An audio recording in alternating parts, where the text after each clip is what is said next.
ఈ Palamuru Rangareddy project cost 35,000 కోట్లని. వాళ్ళ హయాంలో ఖర్చు పెట్టింది 27,000 కోట్లు.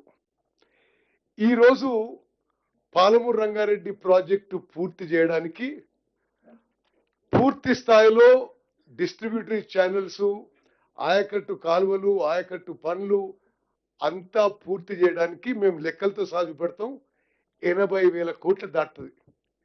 మరి 80,000 కోట్ల పనులకి 27,000 కోట్ల పనులు చేసి మేము 90% పనులు చేయడం అనేది ఎంత సత్యదూరమైన విషయమో యావత్ తెలంగాణ ప్రజానీకం గమనించాలి.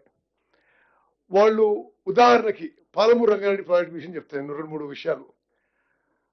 2015లో జియో ఇచ్చి డీటెయిల్ ప్రాజెక్ట్ రిపోర్ట్ 7 ఏళ్ల తర్వాత 13 సెప్టెంబర్ 2022 సంవత్సరంలో సెప్టెంబర్లో 13వ తారీఖున పాలమూరు రంగారెడ్డి ప్రాజెక్టు మొదటిసారి సిడబ్ల్యూసికి డిపిఆర్ సబ్మిట్ చేసింది.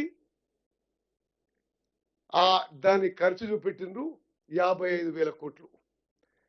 ఆ 55,000 కోట్లు కూడా ఆయకట్టు కాలువలకు అయ్యే ల్యాండ్ ఎక్విజిషన్ కాస్ట్ లేదు, ఆయకట్టు కాలువలకు అయ్యే పూర్తి వర్క్ కాస్ట్ లేదు.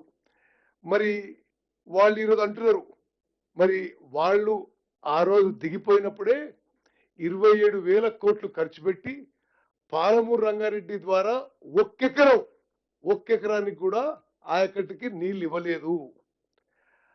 అదేవిధంగా మరి మనం ఏదో పని చేయనట్టుగా ఆ రోజు కేసీఆర్ గారు కానీ తర్వాత హరీష్ రావు గారు మాట్లాడుతున్నారు. ఆ విషయానికి వస్తే